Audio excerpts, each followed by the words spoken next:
Beleza? Mais um vídeo e na semana retrasada nós falamos sobre comunicação e mídia, sobre o rádio. Hoje nós vamos falar sobre televisão, é a segunda etapa desse módulo que a gente está estudando de mídia e comunicação. Depois vamos falar de cinema e mais à frente vamos falar da internet. Então, falando de televisão, essa caixa mágica que está na vida dos brasileiros há tantos anos, e mais do que isso, a televisão é no Brasil, sem dúvida nenhuma, o meio de comunicação mais acessível de todo o país. Para você ter uma ideia, a televisão ela representa mais de 70% da onde os brasileiros buscam informação. Mesmo com o avanço da internet, a televisão continua sendo o meio principal. Então vamos falar um pouquinho sobre a televisão. Em 1950, a televisão chegou aqui no Brasil. Como um dos projetos de desenvolvimento e avanço do Brasil, a televisão chegou aqui para ficar. E quem trouxe a televisão aqui para o Brasil foi Assis Chateaubriand. Chateaubriand era um jornalista que foi o responsável por trazer a televisão aqui para o Brasil. Mais do que trazer a televisão, ele foi também o responsável pela primeira transmissão de televisão aqui do Brasil. E ele fez isso no saguão da casa dele. Ele comprou todos os equipamentos, importou. Ou seja, o cara realmente queria marcar o seu nome na história. E conseguiu. A partir daí, a televisão ela passou a fazer parte da vida das pessoas. No início, um objeto muito caro, com poucas pessoas com condição de adquirir, mas aos poucos a televisão foi ganhando a vida dos brasileiros. E é isso que nós vamos falar. Vamos falar da primeira rede, primeira emissora de televisão do nosso país. É realmente aquela emissora que até hoje muita gente se lembra. Vamos falar da TV Tupi. O curioso dessa história é o seguinte: apesar de já haver aqui um consumo de televisão, as pessoas queriam comprar televisão, era o aparelho da moda, né? A grande novidade, não tinha emissora de televisão, não tinha até surgir as primeiras. As primeiras, depois da TV Tupi, nós tivemos a Record que você conhece hoje. Tivemos também o surgimento da Bandeirantes, que nasceu como rádio e depois se tornou televisão.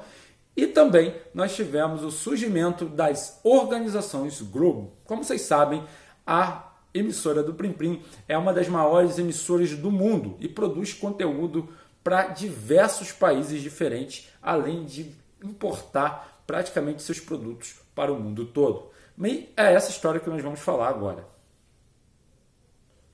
Apesar do avanço da televisão, as transmissões de televisão eram coisas ainda muito complicadas de se fazer. Afinal, para quem parar para pensar hoje numa transmissão de televisão, por exemplo, envolve satélites, receptores, envolve também uma questão de uma infraestrutura incrível para que você possa chegar os sinais até a sua casa, seja o sinal da TV aberta, que hoje é digital, e o sinal da TV fechada, que já era digital desde o início. Bom, mas em 1954 a coisa começou a mudar em relação à televisão. A rede americana NBC foi a primeira rede de televisão a transmitir uma transmissão colorida. E aí a televisão passou a ter cores. Mas dizem os antigos, tá? Realmente eu não sei se isso é verdade, mas dizem os antigos que a televisão ela tinha poucas cores. Eu acredito, porque a gente sabe que essa questão de cores envolve muita questão de programação em tempo real, ou seja, quanto o aparelho consegue processar a imagem em tempo real. Então, eu acredito que eram poucas paletas de cores assim. Mas, enfim, a televisão chegava à era colorida. Mas no Brasil, o que faz sucesso na televisão, você deve estar se perguntando, tá, todo mundo sabe, é futebol. Não, jovens, o que faz sucesso na televisão é novela. As novelas brasileiras são reconhecidas mundo afora. Tamanha a sua capacidade de atuação de seus atores e atrizes, também pela sua parte técnica, sempre impecável, belos efeitos especiais.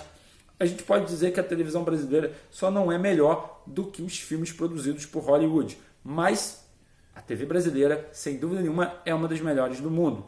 Talvez aqui no continente americano, o único competidor direto, tirando as redes americanas, seja realmente a TV mexicana, que também produz novelas de boa qualidade. Fora isso, a gente sabe que o Brasil é um grande exportador desse produto. Mas não é só esse formato que faz sucesso no Brasil. Os programas de auditório passaram a fazer muito sucesso aqui no Brasil. Os apresentadores passaram a ser cada vez mais conhecidos. E hoje tem os status quo que hoje eles possuem, né? De serem grandes, além de serem grandes apresentadores, serem pessoas públicas que influenciam, inclusive, na vida de outras pessoas. Bom, e é isso que a gente vai falar, os anos 60 e os anos 70 da televisão aqui no Brasil. Evidente que um produto como esse, que chega a tantas pessoas diferentes, logo foi visto também como uma oportunidade para os políticos brasileiros. Um pouco antes de começar a ditadura militar, a televisão já ganhava espaço na vida das pessoas, e foi justamente na ditadura militar que ela foi propagada. A ideia é que as pessoas continuassem assistindo televisão, não se preocupassem com as coisas que estavam acontecendo no Brasil. Isso funcionou muito bem por um certo tempo. Mais do que isso, os anos 70, além desse temor dos anos da ditadura, os anos 70 trouxeram muitas coisas boas para o brasileiro por meio da televisão. Quem vai esquecer que em 1970 aquela seleção maravilhosa encantava o mundo no México e era tricampeã mundial. Mas não é só isso, a televisão também começou a apresentar outros tipos de formato que chamavam bastante atenção. Nesses anos, a televisão ela começou a se deslocar em vários públicos diferentes. Ou seja, tinha televisão para a dona de casa, tinha televisão para as crianças, tinha televisão para os adultos e também tinham produtos que eram considerados prêmios, como até hoje é. Todo mundo sabe que o horário das 21 horas na televisão sempre foi o chamado horário nobre. É quando mais televisores estão conectados, portanto, mais pessoas assistindo televisão.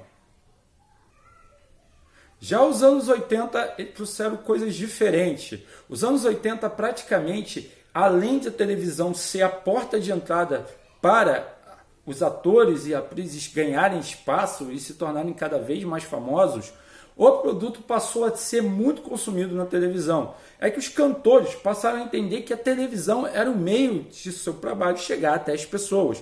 E por isso o cantor passou a utilizar a televisão para poder demonstrar os seus produtos. Assim, muitos cantores se tornaram famosos e, mais do que isso, existiam inclusive premiações que eram transmitidas pela televisão, do qual os cantores mais famosos do Brasil participavam e aquele que vencia esses campeonatos era considerado os maiores cantores do Brasil. Então, os cantores passaram a ter uma notoriedade que antes eles não tinham tanto, por conta de que o rádio, apesar de ser um veículo que chegava a todas as pessoas, a questão do audiovisual passou a fazer diferença na vida das pessoas. As pessoas não queriam apenas escutar boa música, mas elas queriam ver lá o cantor, a performance do cara fazendo isso, e isso só foi aumentando nos anos 90. Nos anos 90 podemos dizer que é a explosão da televisão. É quando a televisão ela passa realmente a ter qualidade na sua imagem e não só isso. A televisão passa a apresentar uma gama de produtos diferenciados. Os canais começam a competir de maneira do qual cada canal cria uma atração, um produto diferenciado para tentar convencer você a justamente assistir aquele canal. Mais do que também isso, nos anos 90 é a explosão das celebridades apresentadoras. É nesse momento que Xuxa, Angélica, Eliana, Mara Maravilha, que fizeram inclusive parte da minha infância, eu tenho que dizer que elas tomavam o Brasil e se tornavam super popstar. É isso exatamente que os anos 90 faz. Ele é o ano onde você cria, nessa década, os super popstar. Aquelas pessoas que estão ali acima do bem e do mal por terem uma legião de fãs. E os anos 90 foram assim. Mais do que isso, também marcou a entrada de um novo player nessa disputa. A Rede Manchete passou a exibir desenhos, que a gente chama de animes, ou anime, como você queira chamar, comprados do Japão e passando na sua programação diária. Isso fez com que as outras redes de televisão tivessem que também se mexer e criassem produtos e conteúdos parecidos com esse.